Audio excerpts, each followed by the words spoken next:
நண்பர்கள் அனைவருக்கும் வணக்கம். Welcome back to Jio 360. ரொம்ப நாள் கழிச்சு இந்த புது வீடியோல உங்கள சந்திக்கிறதுல எனக்கு மகிழ்ச்சி. இந்த வீடியோல இப்ப நமக்கு கிடைச்சிருக்கக்கூடிய ஒரு பரபரப்பான ரொம்ப முக்கியமான ஒரு சின்ன அப்டேட்ட பத்தி பார்க்க போறோம். வீடியோக்குள்ள போறதுக்கு முன்னாடி நம்ம சேனலுக்கு புதுசா வந்திருக்கிறவங்க நம்ம சேனல சப்ஸ்கிரைப் பண்ணலனா மறக்காம சப்ஸ்கிரைப் பண்ணிக்கோங்க.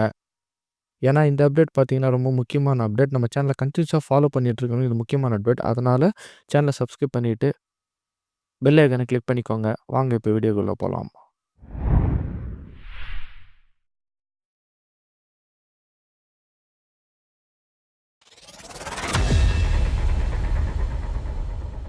கிருஷ்ணகிரி, ஒசூர், பெங்களூர் போன்ற அந்த பகுதியில வாழக்கூடிய மக்கள் மிகவும் எதிர்பார்த்து கொண்டிருந்த ஒரு முக்கியமான அப்டேட் வந்திருக்கு. அது என்னன்னு இந்த வீடியோல தெளிவா பார்க்கலாம். வீடியோவ யாரும் ஸ்கிப் பண்ணாம முழுசா பாருங்க. ஒசூர்ல பார்த்தீங்கன்னா, சர்வதேச விமான நிலையம் கொண்டு வர போறதா முதலமைச்சர் ஸ்டாலின் அவர்கள் 110 விதியின் கீழ் பார்த்தீங்கன்னா, கடந்த ஆகஸ்ட் மாதம் சட்டப்பேரவையில அறிவிச்சிருந்தாரு. அதன்படி ஒசூர்ல பார்த்தீங்கன்னா, ஒரு 5 இடத்த தேர்வு செய்திருக்கிறதா இப்போ சமீபத்தில ஒரு நியூஸ் வெளியாகிருக்கு. அந்த இடத்துலருந்து ஒரு 2 இடத்த ஏஐஐ அதாவது ஏர்போர்ட்ஸ் அத்தாரிட்டி ஆஃப் இந்தியா எனப்படும் விமான போக்குவரத்து கழகம், இந்திய விமான போக்குவரத்து கழகம் 2 இடத்த தேர்வு செஞ்சிருக்காங்க. இது எது எதுன்றத நம்ம இன்னும் போக போக பார்க்கலாம். தமிழ்நாடு பொருளாதாரத்த 2030க்குள்ள $1,000,000,000 அளவுக்கு அடையணும் அப்படிங்கிற ஒரு முக்கியமான இலக்க நோக்கி தமிழ்நாடு அரசு பயணம் பண்ணிட்டு இருக்காங்க. இத குறிக்கோளா வச்சு தான் இப்போ அரசாங்கம் ஓடிக்கிட்டு இருக்காங்க. ஸோ இதோடைய பகுதியா பார்த்தீங்கன்னா, நெறைய கட்டமைப்பு வசதிகள் எல்லாம் ஏற்படுத்தி தர முயற்சி செஞ்சுகிட்டு இருக்கு தமிழ்நாடு அரசு. இதோடைய ஒரு மெகா திட்டமா பார்த்தீங்கன்னா, ஓசூர்ல கார்கோ வில்லேஜஸ் அமைக்கிறதுக்கு முயற்சி செஞ்சிருந்தாங்க. பிளான் பண்ணியிருந்தாங்க. இந்த கார்கோ வில்லேஜஸ் பத்தி நம்ம ஏற்கனவே ஒரு வீடியோ போட்டிருக்கோம். அந்த வீடியோவ போய் பாருங்க. ஒசூர்ல வரப்போற கார்கோ வில்லேஜஸ் பத்தி ஒரு ஓவர்வியூ அந்த வீடியோல குடுத்துருக்கோம். அந்த வீடியோவ நீங்க போய் பாருங்க. அதுக்கான லிங்க் பார்த்தீங்கன்னா டிஸ்கிரிப்ஷன்ல குடுத்துருக்கேன். விமான நிலையம் அமைக்கிறதுக்கு ஒரு 5 இடத்த தமிழ்நாடு அரசு தேர்வு செஞ்சு வச்சிருந்தாங்க. அந்த 5 இடம் எது எது அப்படின்னு கேட்டீங்கன்னா, ஒண்ணு பார்த்தீங்கன்னா, டிஏஏஎல் எனப்படும் தனேஜ் ஏரோஸ்பேஸ் அண்ட் ஏவியேஷன் லிமிடெட். இது ஒரு பிரைவேட் ஏரோட்ரம். அது ஒரு இடத்த சொல்லியிருக்காங்க. இன்னொரு இடம் பார்த்தீங்கன்னா, இங்கிருந்து ஒரு ஒசூர் ஏரோ ஸ்ட்ரிப்ல இருந்து ஒரு 2 கிலோமீட்டர் தெற்குல இருக்கக்கூடிய ஒரு பகுதி சொல்லியிருக்காங்க. அது 2. 3வதா இந்த ஏர் ஸ்ட்ரிப்ல இருந்து ஒரு 10 கிலோமீட்டருக்கு தெற்கே தோகாரை அக்ரஹாரம் அப்படிங்கிற ஒரு இடம் ஒண்ணு சொல்லியிருக்காங்க. அது 3வது இடம்.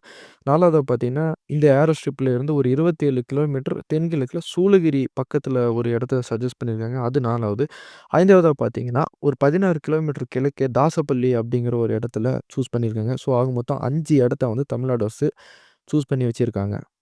இதோடைய அடுத்த கட்டமா பார்த்தீங்கன்னா, தமிழ்நாடு அரசு அதாவது டிட்கோ என்ன பண்ணுவாங்க அப்படின்னு பார்த்தீங்கன்னா, AAI airports authority of India. டிட்கோவும் ஏஏஐயும் 2 பேரும் சேர்ந்து பார்த்தீங்கன்னா டிஸ்கஸ் பண்ணுவாங்க. இந்த 5 இடத்துலருந்து ஏஏஐ பார்த்தீங்கன்னா 2 இடத்த சூஸ் பண்ணுவாங்க. இந்த 2 இடங்கள வச்சு தான் இறுதி அறிக்கைய தயாரிப்பாங்க.